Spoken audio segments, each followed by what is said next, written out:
पीताम्बरी पहनी है, गले में वैजंती माला धारण की है, सिर पर पाग पहनी है, एक कान में कुंडल है, मंद मंद मुस्कुरा करके दतुइयां दिखा रहे हैं, कटाक्ष नेत्रों से कभी इधर देख रहे हैं कभी उधर देख रहे हैं, अपनी वेणु को कमर में कस करके गैयाओं के गले में गलवैयां डाल करके श्याम सुंदर भोंदू की तरफ चलते भय आ रहे हैं। ये दृश्य देख करके हाथ पांव कांपने लगे भोंदू के। उसको लगा मेरे पास तो आएंगे ही नहीं, है वहीं से मुड़ जाएंगे, अब मैं उनके पास जाके उनको असहज नहीं करूंगा, यहीं से देख लूं, यहीं से प्रणाम कर लूं। लेकिन जैसे जैसे प्रणाम करके ऊपर देखता, ठाकुर जी और पास आ रहे हैं, और पास आ रहे हैं, और पास आ रहे हैं। जैसे ही ठाकुर जी आकर के बैठे, भोंदू के पास शब्द नहीं है, हाथ पैर कंपित हो रहे हैं, उसको सूझ ही नहीं रहा करूं क्या मैं, इनके लिए क्या बिछाऊं, कहां बैठाऊं। ठाकुर जी ने अपने आप ही भोंदू के गले में हाथ डाली, अरे तेरा नाम कहा है। जैसे ही ठाकुर जी ने नाम पूछा, भोंदू अपना ही नाम भूल गया, बोले मुझे याद ही नहीं मेरा नाम क्या है, पर प्रेम से सब लोग मुझे भोंदू बुलाते हैं। अब तो भोंदू नाम सुनते ही ठाकुर जी ताली दे दे के हंसने लगे, तेरा नाम भोंदू है?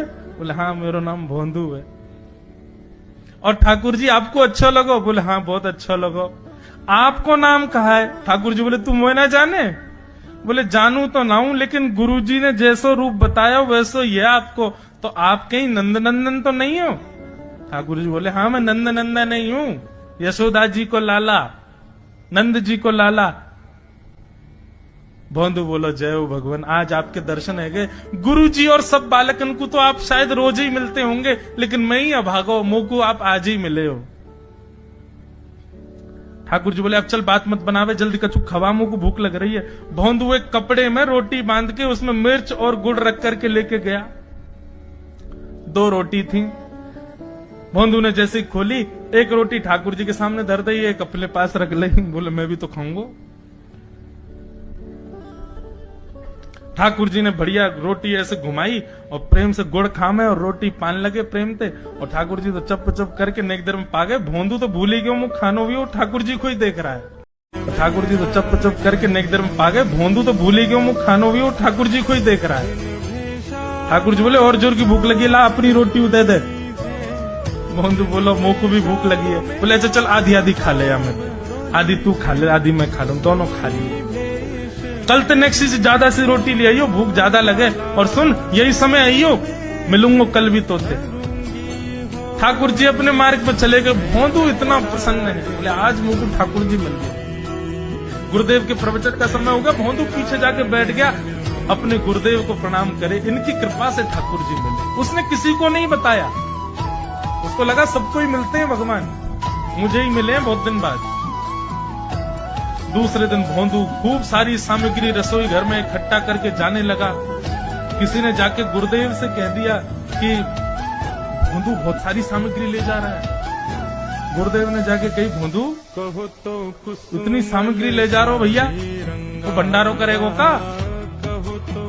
नहीं गुरुजी भंडारो तो नहीं करूंगा, वो नंद नंदन नाम है, वो यशोदा नंदन मदन मोहन, वो अपनी गैया चरा के आए, कल भी आए, मेरी रोटी खा गए, मैं भूखो ही रहेगा कल। या हमारे ज्यादा सी ले जा रहा हूँ, बेचारे बहुत भूखे आए कल, कि उनको पेट भर जाएगा, मैं भी पा लूंगा। या हमारे गुरुजी आज ज्यादा सामग्री ले जा रहे।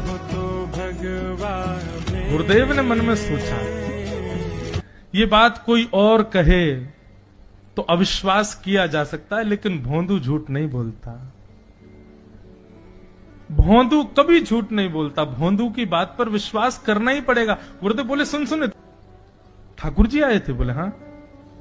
अच्छा उनका रूप कैसा था? जैसा रूप आपने बताया था ना गुरुजी, बिल्कुल वैसा, ऐसे कटाक्ष नेत्र, मोती जैसे दांत, ठाकुर जी की मुस्कान ऐसी, पाग ऐसी, कान ऐसे। गुरुदेव के तो नेत्र बंद हो गए, वे सब अनुभव करने लगे। लेकिन गुरुदेव बोले रूप कैसा भी बता दे, चरण यदि इसने बता दिए तो मैं मान जाऊंगा कि ठाकुर जी थे। अच्छा तूने चरण देखे? बोले हाँ गुरुजी मैंने चरण देखे। चरण कैसे थे?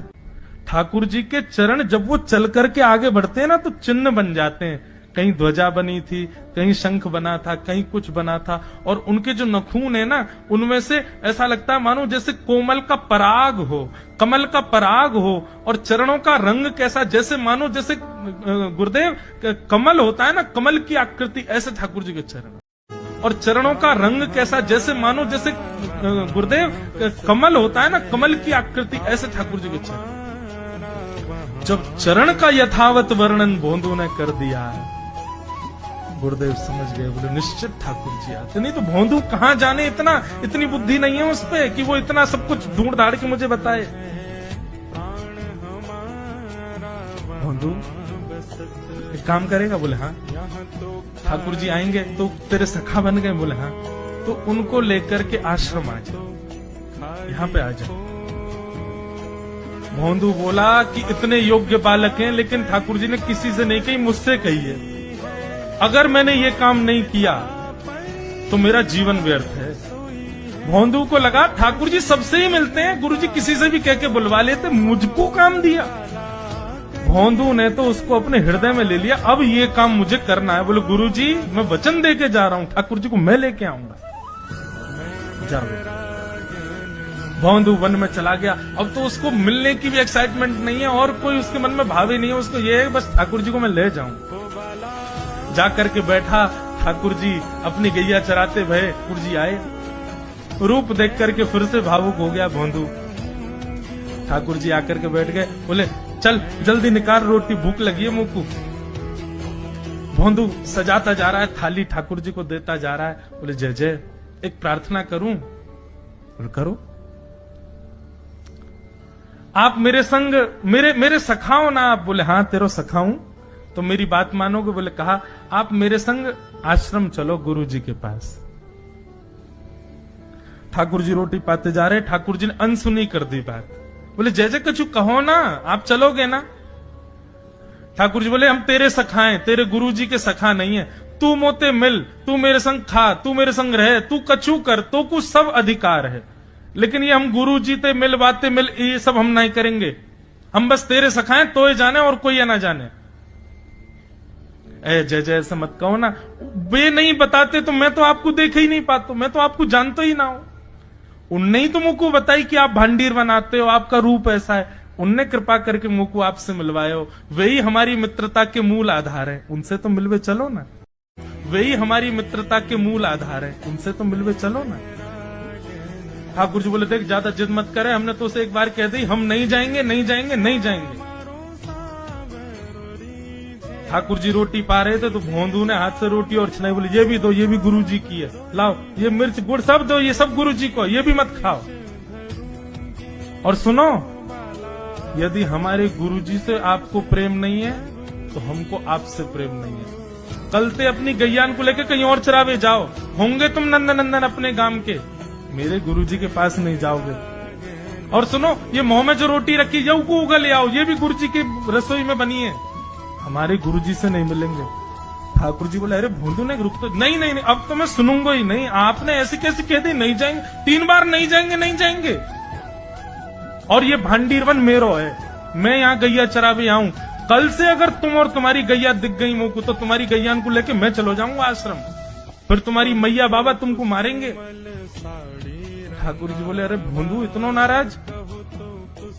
बोले यदि मुझसे मित्रता रखनी है तो मुझको वचन देना पड़ेगा कि आप आश्रम चलोगे, और अगर आपने फिर से नहीं कही तो मैं जा रहा हूं वापस, और कभी आपको मुख नहीं देखूंगा, अपना मुख नहीं दिखाऊंगा। ठाकुर जी बोले इस मुख को देखने के लिए या संग के लिए लोग पता हो तो कितनी तपस्या करें। बोले जो तपस्या करें उनको मुबारक, तुम मुख ना चाहिए, मुंह ना मिलना तुमते, मुंह कोई गरज ना पड़ रही तुमते, आज तक नहीं मिले, कल ही तो मिले हो मोते, वो भी गुरुदेव की कृपा से मिले हो, जाओ मत मिलियो, मुझे ना चाहिए तुम। ठाकुर जी बोले मैं तो ना जाऊंगा, मैं तो तेरे पास ही रहूंगा। बोले तुम मत जाओ, मैं जा रहा हूं। कि जाने लगा वापस। भोंदू,